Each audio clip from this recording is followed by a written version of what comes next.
ਪਹੁੰਚੇ ਚੱਕ ਚੱਕ ਨੀ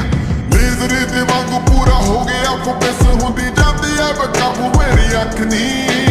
ਤੋਰ ਵਿੱਚ ਤੇਜ਼ ਆ ਗਈ ਥੱਲੇ ਮੇਰੇ ਰੇਂਜ ਆ ਗਈ